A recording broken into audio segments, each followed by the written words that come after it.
Bora para mais um episódio do canal e hoje a gente vai falar sobre a história do Volkswagen Fusca. Eu sou Vitor Gali da Mito Garage e vou acompanhar vocês nessa jornada para saber um pouco mais sobre o Fusquinha, nosso amigo, que toda vez que você olha para ele, você distribui sorriso, seu dia fica melhor.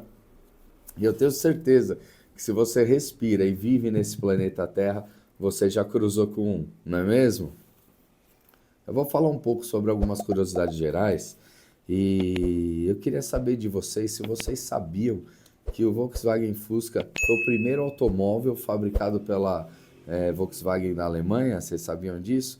E por esse motivo ele é chamado de Volkswagen Type 1, que foi o primeiro projeto feito lá na Volkswagen.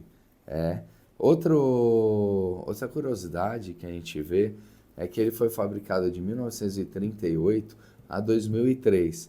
E você sabe qual o país que foi responsável por sair a última unidade da linha de produção? Foi o México, um país da América Central. Olha que curioso. Esse carro conquistou tanto o mundo que ele começou a ser produzido na Europa e acabou na América. É um carro muito legal que a gente gosta bastante. Outra curiosidade, ele foi o carro mais vendido da história automobilística, com mais ou menos 21 milhões e 500 mil unidades saindo da linha de produção do México, como eu falei. E ele passou em 1972, inclusive, a maior quantidade na época que era dado ao Ford T, né? Do Henry Ford.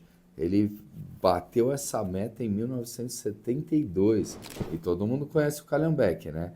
O Ford T, para você ver como ele foi importante. Outra coisa muito legal para vocês saberem é que esse carro foi inspirado num carro que andava nas ruas da Tchecoslováquia, que chamava Tatras, e ele foi feito por um engenheiro austríaco e por acaso era admirado pelo Ferdinand Porsche, que também era austríaco. E vamos voltar na timeline lá da época. Em 1930, mais ou menos, a Alemanha estava em recessão, assim como todos os países do mundo. Lembra da crise de 29? Esse foi um ponto. E o segundo ponto é que, além disso, eles tinham tomado prejuízo já na Primeira Guerra Mundial. E então eles estavam reconstruindo a Alemanha com muito custo. E o que aconteceu? O presidente que viria a ser quem ministrava a Alemanha na época da Segunda Guerra, ele gostava muito, era entusiasta de automóveis e ele ficou sabendo sobre o Ford com seu carro popular na época e ele lançou as bases de seu governo com base no carro do povo, que ele iria aumentar os empregos no país para melhorar essa crise, dar trabalho para as pessoas e essas mesmas pessoas poderiam ter acesso a carros mais baratos, porque na época só tinha carro quem tinha dinheiro, eram carros luxuosos e seria o carro do povo, né? Por isso que foi fundada a Volkswagen, que significa carro do povo. Então era esse cenário em que o Fusca começou a ser imaginado. Então, eu gostaria de mencionar também que esse Tatra, ele era um carro muito parecido com o Fusca na carroceria e ele foi feito sobre um chassi tubular com um tubo central no meio. Isso te lembra alguma coisa? O túnel do Fusca. E ele também era arrefecido a ar, tinha motor que ele era refrigerado a ar. Vocês podem ver até nas imagens que eu vou colocar aí do Tatra. Aí o que aconteceu? O presidente na época assumiu e como a base do governo dele era em cima do carro do povo, ele chamou 3 engenheiros na época para serem responsáveis pelo projeto do carro. E o Porsche na época, ele em 1931, ele tinha aberto um escritório de desenho e trabalhava na Daimler-Benz, que era responsável pela produção da Mercedes-Benz. Então, o presidente escolheu pelo Ferdinand Porsche, que parecia a pessoa mais adequada para fazer isso. E aí, para isso acontecer, o presidente fez algumas exigências. Esse carro, na época, ele deveria carregar uma família tradicional alemã que eram 2 adultos e 2 crianças. Ele deveria atingir 100 quilômetros por hora e manter os 100 quilômetros por hora. Ele deveria custar 1.000 francos imperiais. Ele deveria ser capaz de fazer 13 quilômetros por litro e não mais que isso. Olha que coisa curiosa também. Ele já devia estar prevendo alguma coisa, né? Porque ele queria que o carro levasse 3 soldados e uma metralhadora, se precisasse, e ele fosse refrigerado a ar. Porque, tipo, o motor refrigerado a ar e traseiro, como é no Fusca, ele lida bem em qualquer tipo de terreno por causa do centro de gravidade e ele também ele é muito bom nas condições, em qualquer condição climática, para falar a verdade, tanto no calor quanto na neve, porque você eliminando o líquido da equação, você tem um carro que dá bem, se dá bem nos dois tipos climáticos, né? E no clima normal ele vai melhor ainda. Para fazer isso, o Ferdinand Porsche e sua equipe na época tiveram muita dificuldade, porque eles estavam limitados em recursos, né?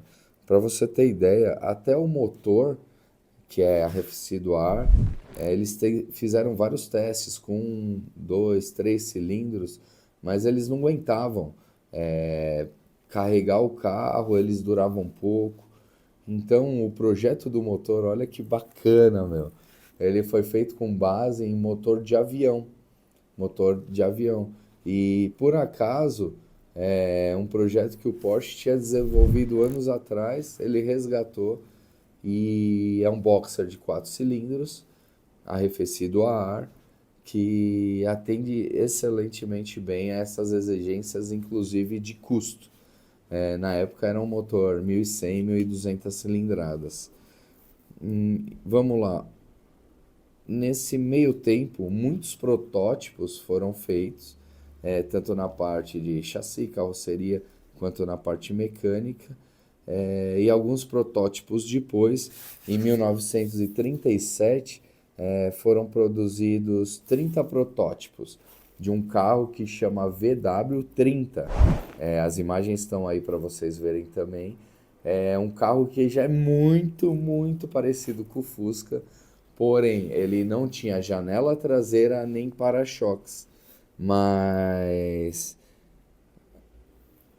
para você ter ideia, esses 30 carros juntos, eles foram dados para SS testar, teste pesado em tudo que era terreno, de qualquer jeito. E esses carros chegaram juntos a rodar 2,4 milhões de quilômetros, o que era um absurdo para um carro em teste. E aí, o que aconteceu de mudança para você chegar ao produto final, que era o Fusca? Eles adicionaram janela bipartida atrás, conhece? Fusca Split, tão desejado aí por todo mundo, super difícil de ver. Eu queria falar para vocês também que em 1938 foi colocada a pedra fundamental para criar a Volkswagen da Alemanha. E ali começou a produção do Fusca, mas só em 1940 que de fato saiu o primeiro Fusca da linha de produção da Volkswagen. Foram feitos mais ou menos 600 e poucos carros e a linha de produção foi interrompida. Vocês podem notar pela data, né? A gente estava no meio da Segunda Guerra Mundial. E já pensando nisso, Ferdinand Porsche, no projeto do Fusca, que foi elaborado com carroceria sobre o chassi, já foi pensado para a guerra. Por quê? Você pegava o chassi, a mecânica do Fusca, jogava a carroceria fora e você criava alguns outros veículos mais focados na guerra, só mudando a carroceria. E na época, né, foram criados o Kubelwagen, que vocês já viram, tá aqui ó, nas imagens. É um carro caixote. Ele é todo quadradinho e fica fácil, né, entrar soldados, sair soldados, carregar metralhadoras, porque ele é aberto. Tem o Schwimmenwagen, desculpa a pronúncia aí, mas estou me esforçando.